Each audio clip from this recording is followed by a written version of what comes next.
Saya mau memberikan sesuatu tambahan yang sangat penting di sini, saudara sekalian, yaitu saudara, kita percaya bahwa kremasi bukan sesuatu yang tidak mungkin.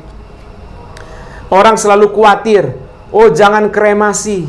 Kalau sudah dibakar, saudara sudah hancur begitu, nanti Yesus waktu datang bangkitnya bagaimana? Kalau orang tanya kepada saya, selalu saya jawabnya dengan jawaban guyon-guyon, saudara, dengan jawaban yang sederhana. Itu tidak usah khawatir, itu salibnya malaikat-malaikat mengumpulkan. Karena orang yang naik pesawat, saudara, yang kecelakaan pesawat nyemplung dalam air, sampai sekarang ada yang belum ketemu. Bagaimana orang percaya, saudara, sampai sekarang belum ketemu Adam R yang jatuh di perairan Sulawesi. Begitu banyak hamba Tuhan, orang Kristen ada di dalamnya, belum ketemu, saudara. Apakah berarti mereka tidak bisa bangkit pada waktu Tuhan Yesus datang? Orang percaya, saudara, dibangkitkan. Kita sudah baca 1 Tesalonika pasal keempat. Orang percaya dibangkitkan, saudara sekalian. Itu akan terjadi, saudara. Malaikat yang mempunyai salib untuk mengumpulkan mereka. Saudara sekalian, memang di dalam Alkitab tidak ada, saudara, tradisi membakar. Di dalam Alkitab tradisinya adalah menguburkan, saudara. Di dalam Alkitab tradisinya adalah menguburkan, bukan membakar, saudara. Tapi jangan lupa, saudara, Yerusalem zaman itu bukan Tokyo. Yerusalem zaman itu bukan Hong Kong. Yerusalem zaman itu bukan Singapura, saudara. Beda, saudara. Di dalam zaman Alkitab, saudara, tanah banyak. Saudara, orang di daerah-daerah yang tanahnya luas, tidak ada kewajiban untuk kremasi. Kebanyakan orang di daerah menguburkan, saudara. Tapi orang-orang di kota-kota besar, saudara sekalian, mungkin kremasi. Maka saudara, kita tidak bisa memutlakan penguburan itu harus mutlak, saudara. Penguburan itu kalau bisa kubur, baik kubur. Tapi kalau tidak mungkin kubur, saudara, kremasi pun, saudara, bukan sesuatu yang bersalah. Tidak usah khawatir. Kalau sudah dikremasi, nanti Yesus datang kali kedua, bagaimana dia bangkit? Itu urusannya malaikat. Karena ayat yang kita baca mengatakan, saudara, Yesus menyuruh para malaikat untuk mengumpulkan orang pilihan dari 4 penjuru bumi, dari ujung bumi. Ketika Yesus datang, malaikat keliling untuk pergi mengumpulkan. Malaikat yang pergi, malaikat yang kumpulkan mereka, saudara, biarin. Malaikat yang mengumpulkan mereka itu urusan daripada para malaikat. Kita, saudara sekalian, jangan terlalu banyak campur di situ. Biarin, saudara, itu malaikat yang akan berkeliling, saudara, mengumpulkan mereka. Saya mau memberikan sedikit penjelasan, saudara, tentang kremasi untuk menuntaskan pembicaraan yang pendek tentang kremasi di sini. Yaitu, saudara sekalian, kita percaya Musa dikuburkan tetapi mayatnya hilang. Bagi saya, saudara, hilangnya mayat Musa itu satu indikasi bagi kemungkinan adanya dilakukannya kremasi. Musa dikuburkan, tapi sampai hari ini nggak ada orang yang ketemu mayatnya.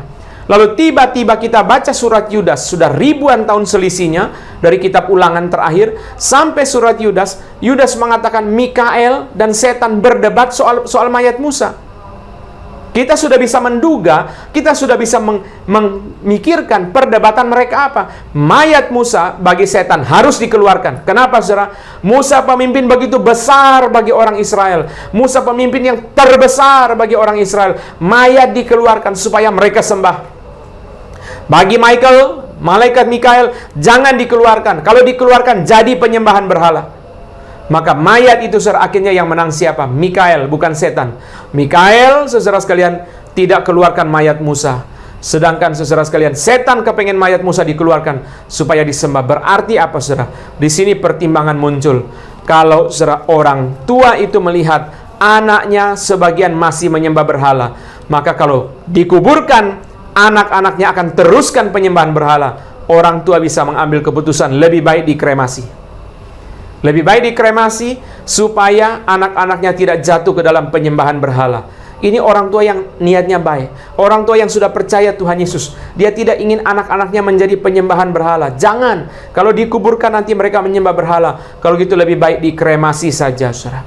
Dan saudara, kita bisa juga memikirkan, saudara, seperti Herman Bavinck mengatakan, orang yang menolak kremasi meragukan kemahakuasaan Allah. Ini kata Herman Bavinck. Orang yang menolak kremasi meragukan kemahakuasaan Allah. Maka saudara, kita percaya kremasi itu sesuatu yang mungkin dilakukan oleh orang percaya. Memang kalau bisa kubur, saudara. Tetapi saudara, kita pertimbangan praktisnya banyak. Tadi saya sudah bicara teologis di situ. Pertimbangan praktisnya banyak, saudara. Selain mungkin orang menyembah berhala, sekarang saudara sekalian, ada yang mengurus kuburan itu. Kalau anak-anaknya semua tinggal di Amerika, tinggal di luar negeri, lalu saudara orang tua meninggal di Probolinggo, orang tuanya meninggal saudara di Sumedang, lalu saudara dikuburkan di situ saudara, mereka tidak tentu 1 tahun sekali datang. Bagaimana caranya? Siapa yang mengurus? Saudara, apalagi kalau kuburan itu bukan di dalam pemakaman-pemakaman profesional, mungkin datang sudah hilang kuburannya. Besi baru dipasang 2 bulan sudah hilang besinya, sudah hilang, bahkan kuburannya pun bisa hilang, saudara. Siapa mengurus? Lalu saudara kita pikir lagi, di kota-kota besar, saudara, ada kota-kota besar yang saya mendengarkan informasi orang kremasi saja harus ngantri 30 hari. Jangankan bilang kubur, saudara, kremasi saja harus ngantri 30 hari. Sehingga begitu orang meninggal, tidak langsung diumumkan kepada keluarga. Mereka semua diam-diam, hanya keluarga yang dekat sekali baru diberitahu kalau sudah meninggal. Setelah meninggal, jenazah dimasukkan ke dalam lemari pendingin 30 hari. Sudah hari ke-27 mereka keluarkan untuk orang boleh melayat, disemayamkan. Hari 27, hari 28, 29, hari ke-30 dikremasi. Kenapa bisa begitu lama? Karena krematorium tidak banyak. Mengantri untuk kremasi butuh banyak waktu sekali. Sehingga mereka harus tunggu sebegitu lama. Belum bicara lahan kuburan, saudara. Saudara, di kota-kota yang sangat padat, sudah dikubur berdiri pun, saudara, masih tidak cukup, saudara. Karena tanah begitu mahal. Sekarang saudara, negara-negara maju memikirkan reklamasi tanah begitu mahal. Lalu saudara, bagaimana dengan pemakaman? Saudara, orang-orang saudara seperti di Hong Kong, saudara, pemulung yang tinggal di pinggir jalan pun dipajak oleh pemerintah. Begitu mahal, bagaimana orang dimakamkan, saudara? Mau tidak mau, sudah dikremasi. Saudara, dikremasi, saudara, tempatnya kecil. Mungkin ada tempat yang taruh abu, saudara, seperti Forest Lawn yang ada di Los Angeles, saudara. Tempat abunya begitu indah, seperti satu museum sendiri. Ditaruh di tempat situ, saudara, dikasih nama. Ada patung-patung, saudara, di bawahnya dijual. Orang boleh taruh abu di situ. Itu mungkin, saudara, suatu penyelesaian. Amerika mungkin tanah masih bisa luas, saya tidak tahu, saudara. Tapi bagaimana dengan kota-kota yang sangat sulit seperti Singapura, seperti Hong Kong, seperti Tokyo, dan sebagainya. Menjadi tidak gampang, saudara. Bahkan Jakarta pun, saudara, juga tidak gampang. Perlu kita memikirkan kremasi bukan sesuatu yang tidak mungkin dilakukan oleh orang percaya.